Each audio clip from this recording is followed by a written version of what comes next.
வணக்கம். மாலை முரசு செய்திகளை விரிவாக பார்ப்பதற்கு முன் தலைப்புச் செய்திகளை பார்க்கலாம்.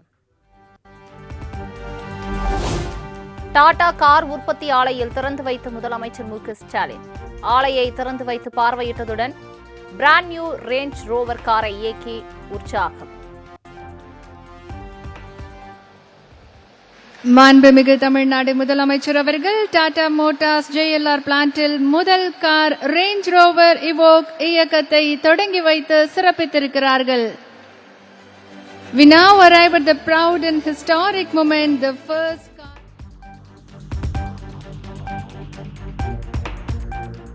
இந்தியாவிலேயே மின் வாகன உற்பத்தியின் தலைநகராக தமிழ்நாடு விளங்குகிறது. பிற மாநிலங்களுடனான போட்டி என்பதை தாண்டி உலக நாடுகளுடன் தமிழ்நாடு போட்டி போடுவதாக முதல்வர் மு.க.ஸ்டாலின் பேச்சு. அது மட்டுமா, மின் வாகன உற்பத்தியின் தலைநகரமும் தமிழ்நாடு தான். மோட்டார் வாகன துறையில தமிழ்நாடு இன்னைக்கு டாப் பொசிஷன்ல இருக்குன்னா அதுக்கு பெரிய பாரம்பரியம் இருக்கு.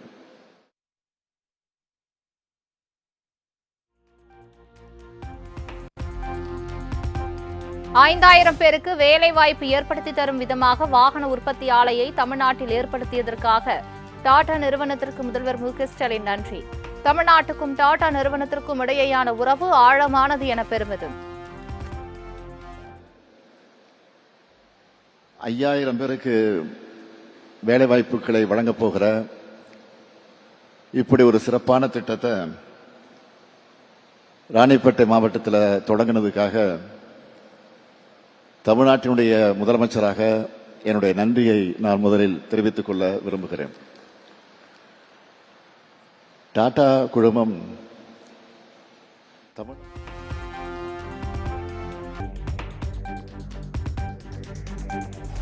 திருவள்ளூர் மாவட்டம் போலிவாக்கத்தில் தூய்மை பணியாளர்களுக்கான உணவு திட்டம் விரிவாக்கம். முதலமைச்சர் மு.க.ஸ்டாலின் கொடியசைத்து தொடக்கி வைத்தார்.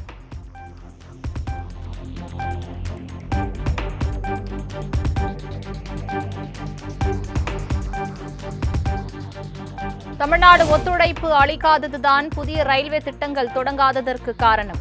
முதலமைச்சர் மு.க.ஸ்டாலின் குற்றச்சாட்டுக்கு மத்திய அமைச்சர் அஸ்வினி வைஷ்ணவ் விளக்கம்.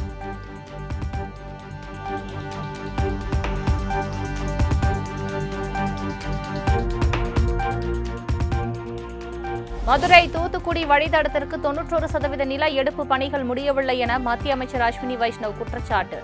ராமேஸ்வரம் தனுஷ்கோடி ரயில் வழித்தடத்திற்கு நில எடுப்பு பணி தொடங்கவே இல்லை எனவும் புகார்.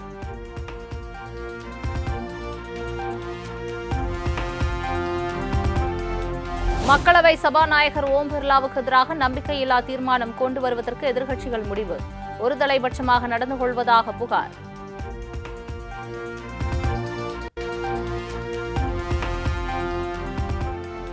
டெல்லி நாடாளுமன்றத்திற்கு வெடிகுண்டு மிரட்டல் விடுக்கப்பட்டதால் பரபரப்பு.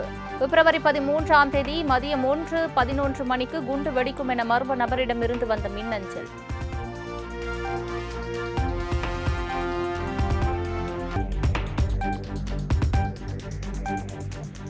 தலைநகர் டெல்லியில் 9 பள்ளிகளுக்கு வெடிகுண்டு மிரட்டல். பல்வேறு பகுதிகளில் உள்ள பள்ளிகளுக்கு மிரட்டல் விடுக்கப்பட்டு வருவதால் பாதுகாப்பு நடவடிக்கைகளில் காவல்துறை.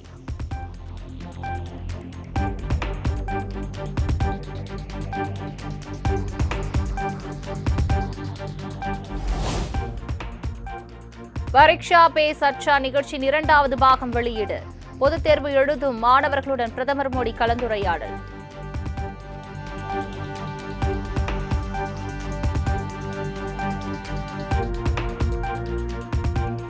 சென்னை கமலாலயத்தில் பாஜக தொகுதி பொறுப்பாளர்கள் கூட்டம்.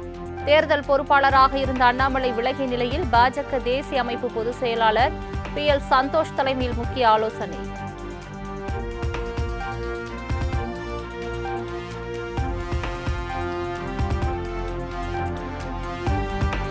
சட்டமன்ற தேர்தலில் தமிழக வெற்றிக் கழகத்துடன் கூட்டணி வைக்க சசிகலா விரும்பிய நிலையில் நோ சொன்ன விஜய். சசிகலாவை இணைப்பதற்கு விருப்பமில்லை என தெரிவித்துவிட்டதாக தகவல்.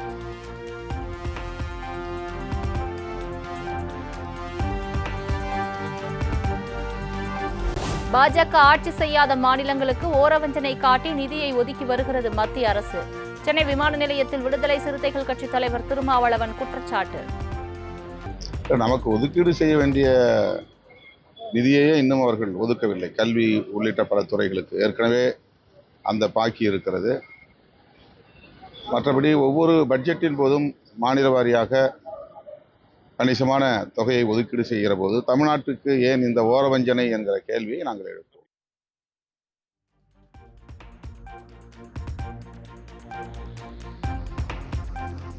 பொதுத்துறை நிறுவனங்களை சீரழித்தது ஒன்றுதான் திமுக செய்த சாதனை என பாமக தலைவர் அன்புமணி ராமதாஸ் கண்டனம். ஒரே ஆண்டில் 26,876 கோடி ரூபாய் அரசு மானியம் அளித்தும் கூட 16,048 கோடி ரூபாய் இழப்பு ஏற்பட்டதாகவும் அறிக்கை மூலம் விமர்சனம்.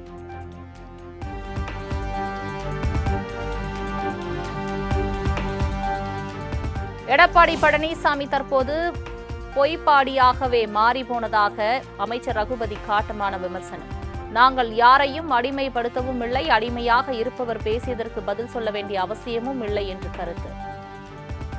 அதாவது எடப்பாடி பழனிசாமியுடைய வாக்குறுதிகள் என்பது பொய்ப்பாடி வாக்குறுதிகள், எல்லாமே பொய் என்பது தமிழ்நாட்டு மக்களுக்கு தெரியும். அவர் ஆட்சியில் இருந்தபோது இதையெல்லாம் செஞ்சிருக்கலாம், செய்யல.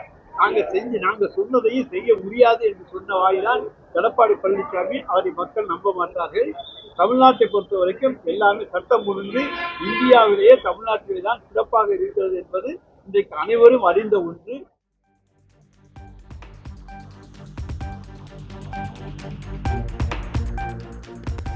தணிக்கை குழுவின் மறு ஆய்வு குழுவுக்கு ஜனநாயகம் திரைப்படம் அனுப்பி வைக்கப்பட்டதாக தகவல். தணிக்கை வாரியத்தின் முடிவை ஏற்று படத்தை மறு ஆய்வுக்கு அனுப்பிய தயாரிப்பு நிறுவனம்.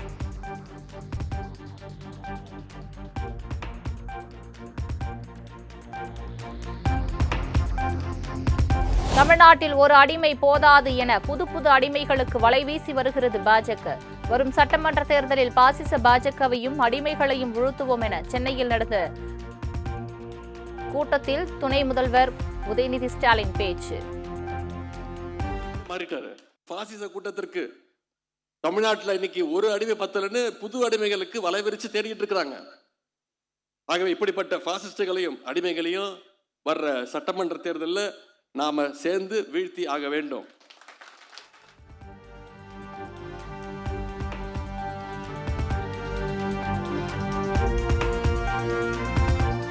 சென்னை நந்தனம் அரசு மாதிரி மேல்நிலைப் பள்ளியில் 12ஆம் வகுப்பு செய்முறை தேர்வு. பள்ளிக் கல்வித்துறை அமைச்சர் அன்பில் மகேஷ் நேரில் சென்று ஆய்வு.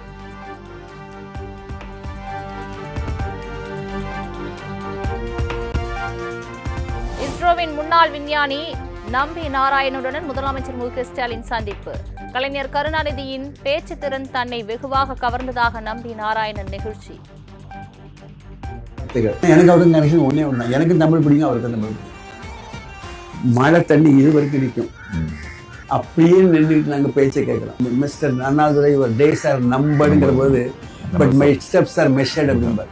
இம்மீடியட் ஆங்கிலத்திலையும் சரி தமிழ்லையும் சரி அவரை பிடிச்சதுக்கு யாரும் கிடையாது. ஏன் அவங்க கலைஞர் எடுத்தீங்க, அவருடைய பேச்சுமே ஒரு மாதிரி உறங்கிட்டு இருக்காம முடிச்சிருவான்.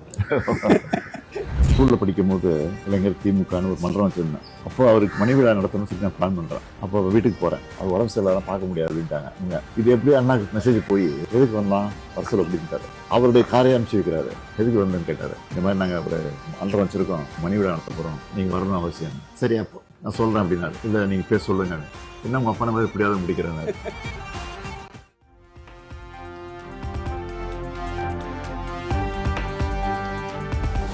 பொழுதொரு பொய்யை மூலதனமாக்கி திமுக செயல்படுவதாக அதிமுக முன்னாள் அமைச்சர் ஆர் காமராஜ் பேச்சு. எடப்பாடி பழனிசாமி தலைமையிலான கூட்டணியை பார்த்து முதல்வர் மு க ஸ்டாலின் பயத்தில் இருப்பதாகவும் விமர்சனம்.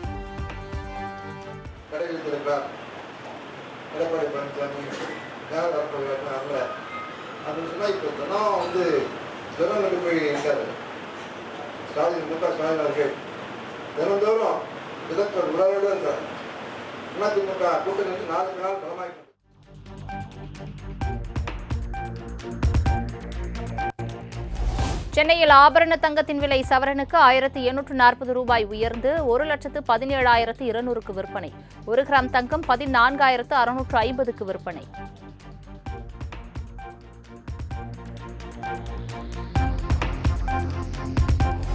வெள்ளி விலை கிராமுக்கு 15 ரூபாய் அதிகரித்து 1 கிராம் 300 ரூபாய்க்கு விற்பனை. பார் வெள்ளி 1 கிலோ 3 லட்சத்திற்கு விற்பனை.